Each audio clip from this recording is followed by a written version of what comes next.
So hello everyone, I'm Melanie Coombs and I am the producer of Mary and Max, the animated feature film that's screening around the country at the moment. Winning the Oscar was genuinely a kind of completely bizarre experience, and it's with short films, it's genuinely, you don't have a campaign or anything like that. It just genuinely is that you have to have won a prize at some festival to be eligible, and then you kind of just get into the race. And it was genuinely a kind of shocking experience, literally going up to the stage. It was sort of, I've been hit by a car, and that's the closest thing in my life that it was like. And it was a really strange time for me because my mum was also dying at the same time, so I had this really strong feeling that we would actually win. So I kept freaking Adam out by going, I think we're going to win, and he would go, crazy woman, what are you saying? I was like, no, I think we're going to win, because I just had this really strong conviction, because I think sometimes that's how life is. The most amazing things and the most awful things happen at the same time. But the great thing was that my mum was alive to get to hold the Oscar, so that was pretty amazing, and she was, needless to say, incredibly proud. So that was really amazing. The thing about producing is that it's one of those jobs no one really understands what you do, and having done it for 15 years now, I think that the best description I've ever had is that actually what producers do is that they will projects into being. So a writer might write something and a director might have a kind of plan for how it will happen, but it's actually the producer who brings everyone together and actually makes sure it happens. And there is this kind of ability to inspire everyone and keep everyone energised and focused and really wanting to do the project, and that kind of willing it into being is kind of the best description I have. And how do you become a producer? You basically put your hand up on one level, because it's not a job where you get the glory or a lot of attention or things like that, but it's incredibly rewarding.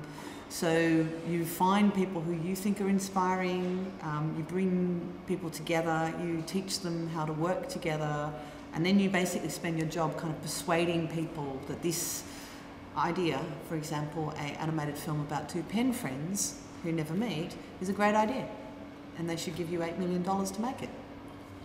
Easy.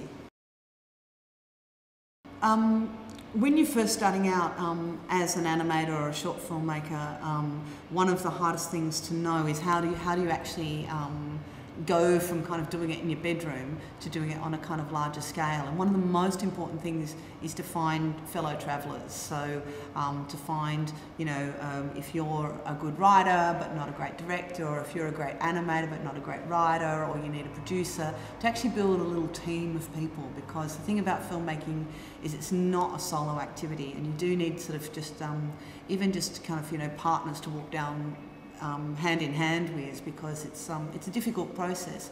But also, in the way films get made, no one wants to be the first person to say yes to you, ever. They'd like to be about third or fourth, usually. And so you need to find a couple of people who really believe in that together as a little team, you're working together.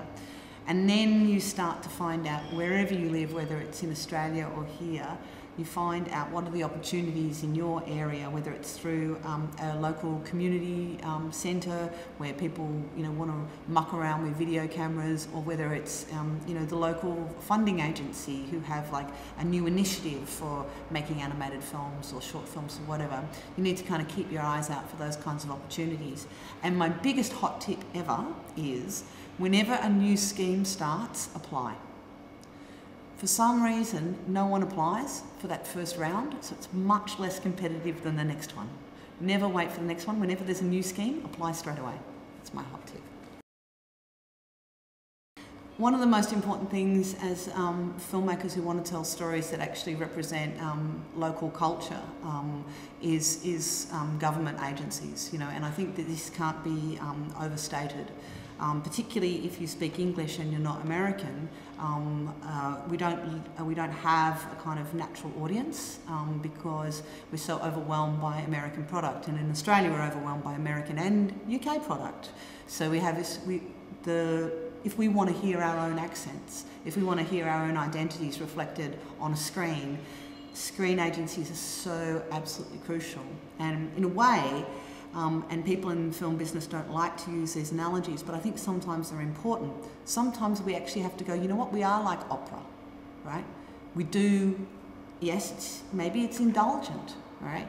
Maybe it's not for all people. Maybe most people will go and watch CSI, whatever. But if we want to have our own culture and we want to maintain it, we do need these agencies, and it's really important that when people are successful, that they also remember that this agency funded that short of mine, and this one funded that one, and this one and that one, and those agencies give everyone the opportunity, and they give a lot of people the opportunity to try and be filmmakers and decide they don't want to be filmmakers, and that's also fine.